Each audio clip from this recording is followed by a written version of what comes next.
Social media influencer Martins Vincent said, popularly known as Very Dark Man, is not out of the woods yet. He has suffered a setback in his attempt to turn the tide of accusation against him with reason and resolve. The Lagos High Court dismissed preliminary objections, filed by Very Dark Man in the ₦1 billion defamation suit by father and son Femi and Falana. Justice Fimishola Aziz awarded 200,000 naira in costs to Femi and Falana in their defamation suit against Very Dark Man. Now, the case stemmed from a video he posted on the 24th of September 2024 involving cross-dresser Bobrisky. Now, Mikhail, talk to us. What were the reasons, cited by the courts to dismiss, the preliminary objections by Vdm? Most times, people come up with interlocutory injunction, preliminary objection, and all that to try to slow down the wheel of justice.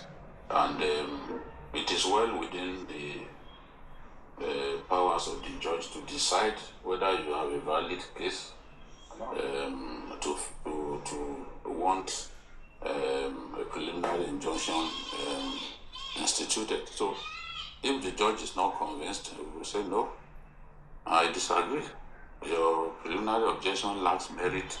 Go and file your defense so that the case can kick off quickly. So I think this is what this judge has done. Remember, this matter began last year, and Femi Falana SAN moved quickly to try to get the court to redress the harm done to his name. And look, in a few months, it will be 1 year. That's true. And the matter has not really gotten off the ground. So it can be frustrating. I was with the EFCC chairman yesterday and was telling me about a matter that had gone on for about 20 years.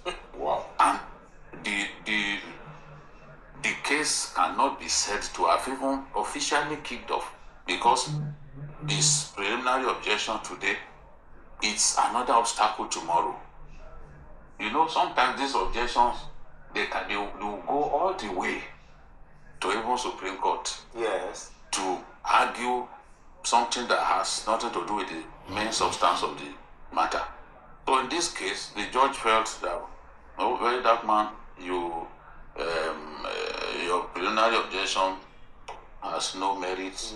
Therefore, the awarded costs against him that will be shared between Femi Falana and his son, Falana, better known as Falz, And what this means is the substantive matter can now kick off. That is the matter of defamation, for which the Falanas are asking for $1 billion. So we now know that after this objection has been dismissed with costs, the matter of defamation, the substantive matter will now kick off. We'll see how far that matter can go. Maybe in the course of the court action, within the legal legal wrestling between them, maybe they will agree to sheath their swords, maybe settle out of court. It's possible. They can inform the court that, okay, the two lawyers are called together too, but we don't know what will happen. My feeling is that Very Dark Man, he has valid reasons to do some of the things that he does. Okay. He speaks for the ordinary people. He fights for people cheated, especially these online vendors who will take money from you and will not deliver. Sure. He fights for people. We know that. His heart is good, but he has to change some of his methods and tactics, because you can't be openly insulting people the way you are doing. You are not the only one who has courage to take on people. But these things have to be done with moderation.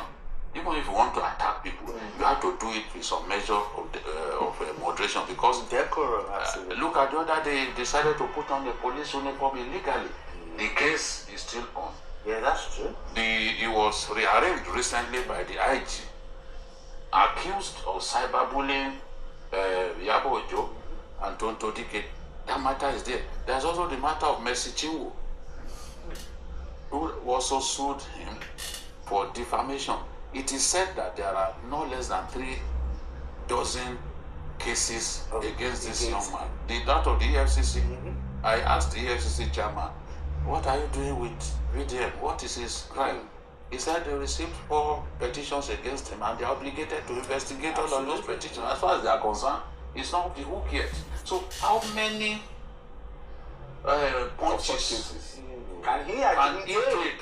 At a point, as a boxer, you get groggy, you lean on the ropes, and your minder will just throw it towards this person. I think at that point, at some point, that man will be forced to change his methods, because I don't think that the way things are going, that he can really continue along this. All right, Femi, let me continue here. Defamation is a serious matter. But do you think with this whole scenario, it can serve as a deterrent, for others when it comes to defamation? I think it should be able to, if you are able to navigate the entire process, the legal process. Because I think we need to deepen our jurisprudence.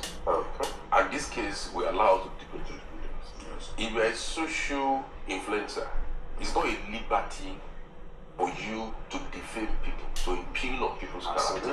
There are boundaries, there are red lines. We appreciate the fact that he's doing a good job. He's a voice for the voiceless, championing the cause of the oppressed, the suppressed. But there are lines. We are not in the banana republic. We operate the constitutional democracy. Where your own right begins, stops is where my own begins. So you must know that you have to respect boundaries. And I know for most social influencers, what they want is that they want to build numbers. They want eyeballs on YouTube. Where they make so much money. And adversarial journalism sells, negativity sells. So they don't know where they cross the line. I cannot be the subject of your commercial venture. When you want to build your following, you want to add followers, and I'm building my integrity with respect and boundaries. You can't be unhinged. You can't be like a loose cannon in a nation guided by law. So what the foreigners have done, I think, is commendable.